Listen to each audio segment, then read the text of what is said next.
ഇതിനകത്ത് കൂടുതൽ യുവതികളുടെ വെളിപ്പെടുത്തലുകൾ തുടർന്ന് യൂത്ത് കോൺഗ്രസ് അധ്യക്ഷ സ്ഥാനം രാജിവെച്ച ഈ രാഹുൽ മാങ്കൂട്ടത്തിൽ MLA സ്ഥാനം കൂടി രാജിവെക്കണം എന്ന സമ്മർദ്ദമാണ് അവരുടെ പാർട്ടിക്കുള്ളിലും പുറത്ത് കേരളത്തിലാകമാനവും പ്രതിഷേധങ്ങളിലൂടെ രൂപം കൊള്ളുന്നത്.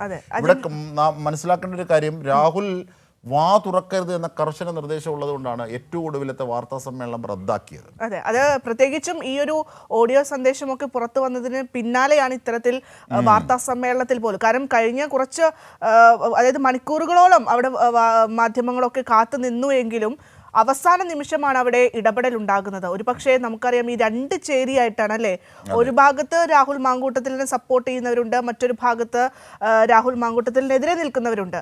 അപ്പോൾ രാഹുൽ മാങ്കൂട്ടത്തിൽ മുൻപും ഇത്തരത്തിൽ കോൺഗ്രസ് നേതാക്കളിൽ പലരും ഈ പീഡന പരാതികൾ ആരോപണങ്ങളൊക്കെ ഏറ്റുവാങ്ങിയിട്ടുള്ള ആളുകളാണ്. അതിലൊന്നാണ് എൽദോസ് കുന്നപ്പള്ളി, മറ്റൊന്ന് M. വിൻസെന്റ് ആണ്.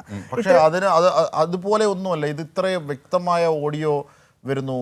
മാത്രമല്ല, ഇതിനകത്ത് കൂടുതൽ സ്ത്രീകൾ, കൂടുതൽ വർഷങ്ങളുടെ 2020 മുതലുള്ള ഡിജിറ്റൽ തെളിവുകൾ, ഓഡിയോ, ഇതടക്കം ഈ ഗർഭഛിദ്രത്തിന് നിർബന്ധിക്കുന്നത് ഇങ്ങനെ ക്രിസ്റ്റൽ ക്ലിയർ ആണ് ഈ പരാതികൾ, മീൻസ് ഇതിലെ തെളിവുകൾ എന്ന് പറയുന്നത്. പരാതി ലഭിച്ചിട്ടുണ്ടോ ഇല്ലയോ എന്നുള്ളത് മറ്റൊരു കാര്യം. പക്ഷേ പരാതിയുടെ അടിസ്ഥാനത്തിലൊക്കെ കേസെടുത്തിട്ടുണ്ട്.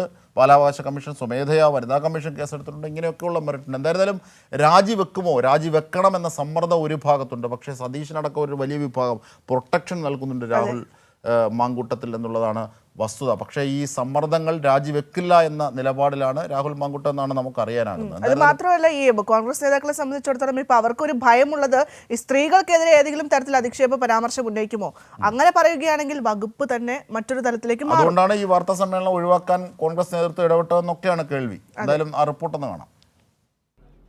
മാധ്യമങ്ങളെ വിളിച്ച ശേഷമാണ് വാർത്താ സമ്മേളനം റദ്ദ് ചെയ്തത്. രാജിവെക്കാനല്ല, വിശദീകരണം നൽകാനെന്നായിരുന്നു രാഹുൽ നൽകിയ സൂചന. രാഹുലിന്റെ നീക്കത്തിൽ സംസ്ഥാന നേതൃത്വത്തിന് അപകടമണത്തതോടെയാണ് വാർത്താ സമ്മേളനത്തിന് കട്ട് പറഞ്ഞത്. ഇരയായ യുവതികൾക്കെതിരെ രാഹുൽ അധിക്ഷേപ പരാമർശം നടത്തുമോ എന്ന ആശങ്ക കോൺഗ്രസ് നേതൃത്വത്തിനുണ്ട്. ഇത് പാർട്ടിയെ കടുത്ത പ്രതിസന്ധിയിലാക്കുമെന്നും നേതൃത്വം കണക്കുകൂട്ടുന്നു. ലൈംഗിക പീഡന പരാതിയിൽ പ്രതിയാക്കപ്പെട്ട MLA-മാരായ M. വിൻസെന്റും എൽദോസും രാജിവെക്കണമെന്നും രാഹുൽ ആവശ്യപ്പെട്ടേക്കും. ഇതും കോൺഗ്രസിന് വെല്ലുവിളി സൃഷ്ടിക്കും. ഇതിനു പുറമെ കോൺഗ്രസിലെ ഉന്നത നേതാക്കൾക്കെതിരെയും സമാനമായ ലൈംഗിക ആരോപണങ്ങൾ രാഹുൽ വെളിപ്പെടുത്തൽ നടത്തുമോ എന്ന ആശങ്കയുമുണ്ട്. വധഭീഷണിയും നിർബന്ധിത ഗർഭഛിദ്രവും അടങ്ങുന്ന ശബ്ദ സന്ദേശം പുറത്തു വന്നത് രാഹുലിനെയും പ്രതിസന്ധിയിലാക്കി. വാർത്താ സമ്മേളനം വിളിച്ചതിനു ശേഷമാണ് ശബ്ദ സന്ദേശം പുറത്തു വന്നത്. വാർത്താ സമ്മേളനത്തിൽ നിന്നുള്ള പിൻവാങ്ങലിന് ശബ്ദ സന്ദേശവും കാരണമായേക്കാം. കുറ്റകൃത്യം തനിക്കെതിരെ ആരോപിക്കപ്പെട്ടാൽ മറുപടി നൽകണമെന്നായിരുന്നു രാഹുൽ മുമ്പ് നടത്തിയ വാർത്താ സമ്മേളനത്തിൽ പറഞ്ഞത്.